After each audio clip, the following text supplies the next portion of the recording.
제2장. 또 하루는 하나님의 아들들이 와서 여호와 앞에 서고 사탄들도 그들 가운데 와서 여호와 앞에 서니 여호와께서 사탄에게 이르시되 내가 어디서 왔느냐?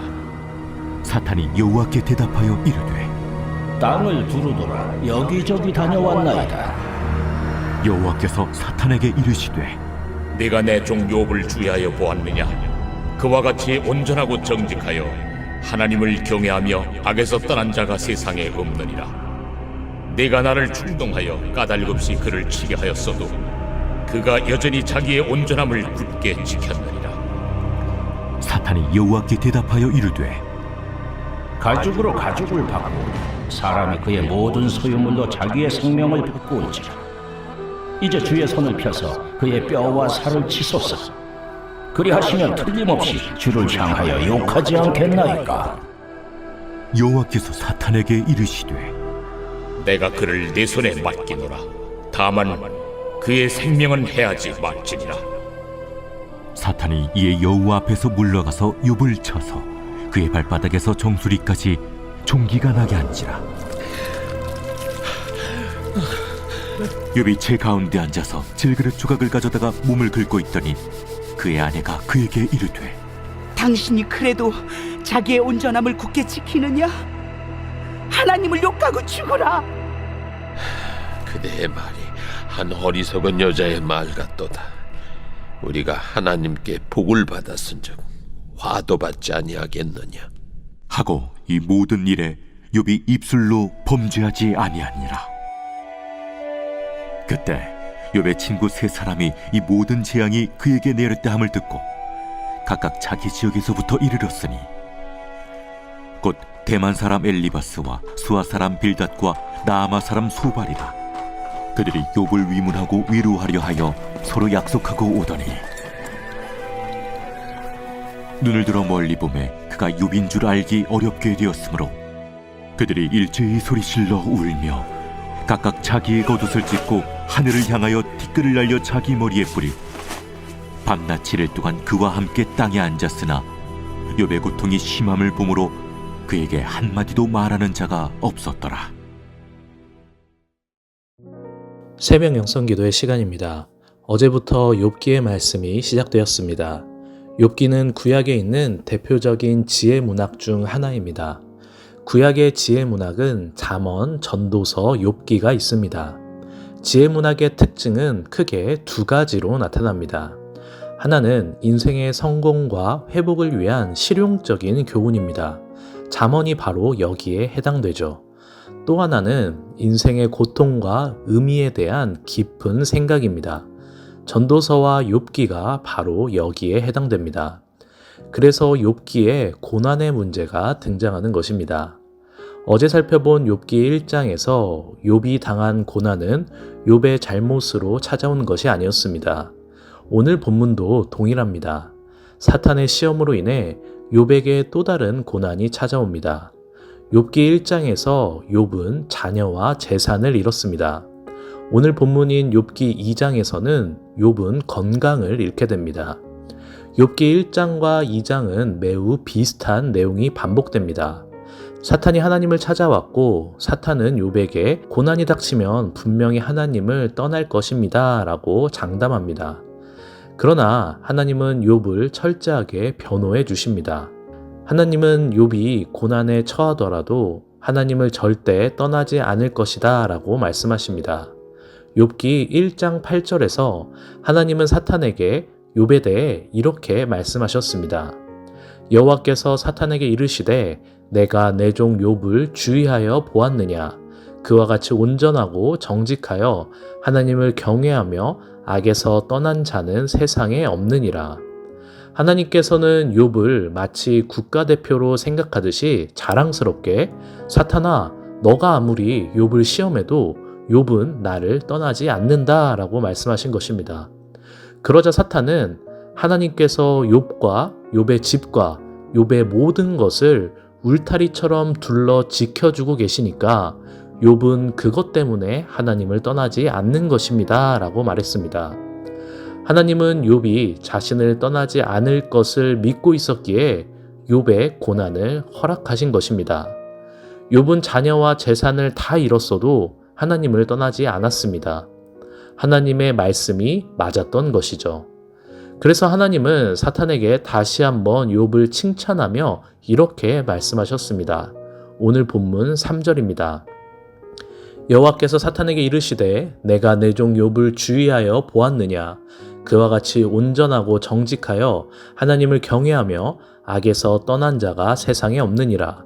내가 나를 충동하여 까닭없이 그를 치게 하였어도 그가 여전히 자기의 온전함을 굳게 지켰느니라. 그러자 사탄은 다시 한번 욥을 시험하고자 오늘 본문에서 하나님께 이렇게 말합니다. 하나님께서 욥의 생명을 지키고 계시니 욥이 지금까지 버티고 있는 것입니다. 만약 욥이 생명을 잃을 위기에 처하면 욥도 하나님을 떠날 것입니다. 라고 말이죠. 오늘 본문 4절과 5절을 읽겠습니다. 사탄이 여호와께 대답하여 이르되 가죽으로 가죽을 바꾸오니 사람이 그의 모든 소유물로 자기의 생명을 바꾸올지라. 이제 주의 손을 펴서 그의 뼈와 살을 치소서. 그리하시면 틀림없이 주를 향하여 욕하지 않겠나이까. 여기에 독특한 표현이 나옵니다. 바로 4절에 사탄이 여호와께 대답하여 이르되 가죽으로 가죽을 바꾸오니 라는 표현이죠. 히브리어 원어로 보면 오르브아드 오르입니다. 직역하면 가죽으로 가죽을 대신한다 라는 뜻입니다. 대신하다 라는 뜻을 가진 히브리어 브아드는 사실 욥기 1장에서 쓰인 적이 있습니다. 바로 욥기 1장 10절에서 사탄이 하나님께 이렇게 말할 때 쓰였습니다. 주께서 그와 그의 집과 그의 모든 소유물을 울타리로 두르심 때문이 아니니까. 여기서 울타리로 두른다에 쓰인 두른다, 이게 바로 브아드입니다. 브아드는 전치사로서 대신한다 라는 뜻도 있지만 두른다 라는 뜻도 있는 것입니다. 쉽게 말해 가죽으로 가죽을 바꾸오니 라는 말은 가죽으로 가죽을 두른다 라는 표현으로 해석한다면 더 명확한 해석이 되는 것입니다. 욥기 1장도 그렇고 2장도 그렇고 반복해서 등장하는 표현이 있습니다. 사탄이 하나님께 욥이 하나님을 떠나지 않는 이유는 하나님께서 주의 손으로 욥을 울타리처럼 두르고 계시고 하나님의 가죽으로, 즉 하나님의 몸으로 욥의 가죽, 즉 욥의 몸을 둘러 지켜주고 계시기 때문입니다 라는 것입니다. 사탄의 이러한 주장을 쉽게 정리한다면 이런 문장일 것입니다. 욥 저거 복 받으려고 하나님 믿는 거예요 입니다. 욥기 1장과 2장은 이 말씀을 묵상하는 우리들에게 한 질문을 던지고 있는 것입니다. 하나님을 왜 믿는 거니? 신앙의 동기가 무엇이니? 라고 말이죠. 사탄은 하나님을 믿는 이유가 복받기 위함이고 부자가 되는 것이고 잘 되는 것이고 모든 걱정과 근심이 없어지는 것이기 때문에 하나님을 믿는 것이다 라고 계속해서 주장하는 것입니다. 그러니 사탄은 하나님께 만약 욥에게 이 모든 복들이 사라진다면 욥은 분명히 하나님을 버릴 것입니다 라고 계속해서 말하고 있는 것입니다. 그러나 하나님은 사탄의 이 의견에 동의하지 않으셨습니다. 욥이 하나님을 믿고 따르는 이유는 하나님께 무엇인가를 바라기 때문에 하나님께 무엇인가를 받고자 해서 믿는 게 아니라는 것이죠. 중심을 보시는 하나님께서는 하나님을 향한 욥의 마음을 아셨던 것입니다. 욥은 모든 것을 다 잃어도 나를 버리지 않는다. 왜냐하면 욥은 나를 사랑하기 때문이다. 이것이 바로 욥의 마음이었던 것입니다. 그래서 하나님은 욥을 향한 사탄의 고난을 허락하실 수 있으셨던 것입니다. 하나님은 그만큼 욥을 믿으셨던 것이죠. 사랑하는 성도 여러분, 우리는 오늘 욥기 2장의 말씀을 통해 중요한 것을 깨닫게 됩니다. 하나님께서는 우리 인생의 보호막처럼 울타리를 치시고 하나님의 몸으로 우리의 몸을 감싸 지키고 계신다라는 것입니다. 하나님께서는 눈동자와 같이 하나님의 자녀인 우리들을 365일 24시간 지키시고 보호하신다는 것입니다. 그러나 욥에게 고난이 찾아왔듯이 하나님이 지키시는데도 우리에게는 고난이 찾아옵니다. 내가 잘못한 게 없는데도 신앙생활을 그 어느 때보다도 잘하고 있는 것 같은데도 고난이 찾아올 때가 있다라는 것이죠. 마치 하나님을 잘 믿으며 살아가고 있는 욥에게 고난이 찾아와 자녀를 잃고 재산도 잃고 건강도 잃은 것처럼 갑작스러운 일들이 우리들에게도 똑같이 찾아올 수 있다라는 것입니다. 이때 우리는 욥을 향하신 하나님의 말씀을 기억해야 합니다. 하나님께서는 욥이 미워서 욥을 벌하시려고 욥에게 고난을 허락하지 않으셨습니다. 하나님께서 욥에게 고난을 허락하신 이유는 욥이라면 분명히 이겨낼 것이다 라는 확신이 있으셨기 때문입니다. 욥이라면 사탄의 이 공격에도 분명히 이기고도 남을 것이다 라는 믿음이, 신뢰가 하나님께 있으셨던 것입니다. 하나님께서는 사탄에게 아니야, 욥은 이길 거야, 욥은 나를 떠나지 않아 라고 분명히 말할 정도로 하나님께서는 욥을 귀하게 여기신 것입니다. 우리에게도 욥처럼 알 수 없는, 이유 없는 고난이 찾아오기도 합니다. 그때 사탄은 우리의 인생에 고난을 주며 이렇게 말할 것입니다. 쟤는 이거 뺏어가면, 이거 없으면, 이렇게 되면 분명히 하나님을 떠날 거야. 쟤는 이것 때문에 하나님을 믿고 있는 거야 라고 말이죠.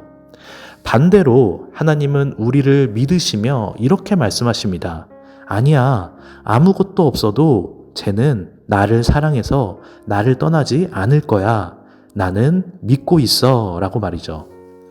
욥기를 통해 바라본 고난은 우리에게 언제 어떻게 찾아올지 모르는 것입니다. 그래서 고난을 만나면 어렵고 무섭고 힘이 드는 게 사실입니다. 그러나 욥기를 통해 바라본 고난의 또 다른 관점은 하나님이 나를 그만큼 신뢰하시기에 나 말고는 이 고난을 이겨낼 수 있는 사람이 없기에 나를 믿고 고난을 이겨내는 국가대표로 허락해 주신 것입니다. 쉽게 말해 고난이란 내게 이러한 고난이 있더라도 나는 하나님을 떠나지 않을 겁니다. 하나님을 사랑하며 하나님께 꼭 붙어 있겠습니다. 라고 고백할 수 있는 놀라운 상황인 것이죠.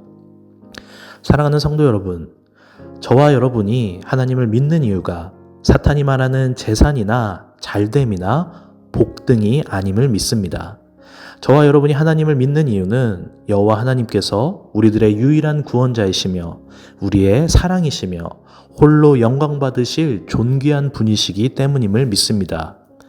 혹 지금 나의 상황이 고난 가운데 있다는 생각이 들 때 눈을 들어 하나님을 바라보십시오. 하나님께서 저와 여러분을 신뢰하고 계십니다. 저와 여러분을 응원하고 계십니다. 하나님께서는 저와 여러분이 이 고난을 능히 이겨낼 줄로 믿고 계십니다.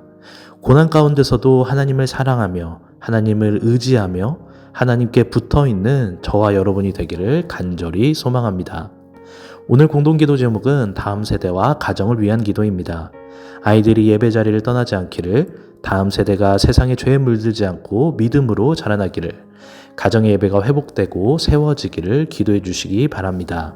기도하겠습니다.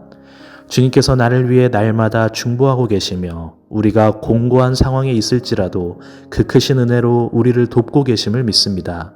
우리가 하나님을 믿고 따르는 이유는 오직 하나님을 사랑하며 하나님이 우리의 구원자이심을 믿기 때문임을 다시 한번 고백합니다. 그 어떤 고난이 내게 찾아오더라도 우리를 향하신 주님의 사랑을 방해할 수 없음을 고백합니다. 고난을 이기고 세상을 살아갈 수 있는 힘과 능력을 우리에게 더하여 주시옵소서. 이 시간 특별히 다음 세대를 위해 기도합니다. 아이들이 말씀으로 양육되어 믿음의 사람으로 자라나게 하여 주시옵소서. 가정의 예배가 회복됨으로 가정이 살아나게 하여 주시옵소서. 다음 세대가 죄에서 떠나 주님의 말씀을 붙들고 살게 하여 주셔서 인생의 주인이 오직 여호와 하나님이심을 고백하는 귀한 믿음을 우리 자녀들에게 허락하여 주시옵소서. 단위에 세우신 담임 목사님을 위해 기도합니다. 담임 목사님께 날마다 성령의 능력을 더하여 주시옵소서. 담임 목사님 여육간에 강건케 하시고 그 가정을 평안케 하여 주시며 성령의 기름을 부어주셔서 날마다 주님과 동행하게 하여 주시옵소서. 선포되는 말씀마다 역사하여 주셔서 회복과 회개가 일어나게 하여 주시옵소서.